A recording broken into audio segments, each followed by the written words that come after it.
An advocacy group has 10 requests of the MTA before congestion pricing goes into effect. Fox 8's Arthur Chien details the incentives that could make this change easier for New Yorkers.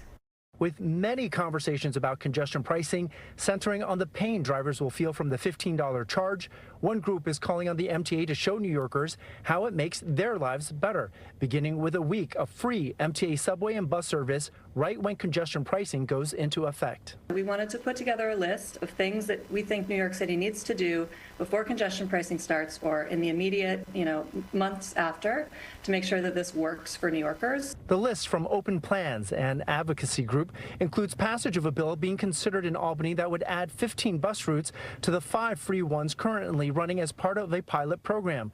Worth noting, the MTA says ridership on some of those lines has gone up by 20%. The other key points asks the MTA and the city to have a deliberate plan in place on how to use the space that gets freed up when fewer cars enter the congestion pricing zone. Their suggestions include extra space for pedestrians, widened bike lanes, more bus lanes, and not more parking. New Yorkers we talked to support the Open Plans vision. That sounds great. I love the bus, take the bus everywhere. I don't know how to drive. I'm a New York City kid. I think more free public transportation is good. I think more investment into public transportation is good, and any money that will get freed up via congestion pricing is good. The MTA tells us they've received the proposal from Open Plans, that they appreciate it and are going over it.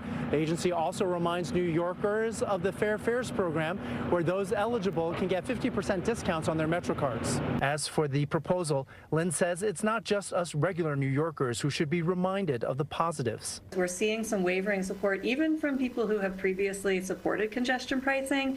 They need to grow a little bit of a backbone and stand up for policy that they've known for years is the right thing to do. The MTA's current plan is to activate the gantries in June, but it still faces several lawsuits and pushback from drivers who say they have no choice but to drive into the zone.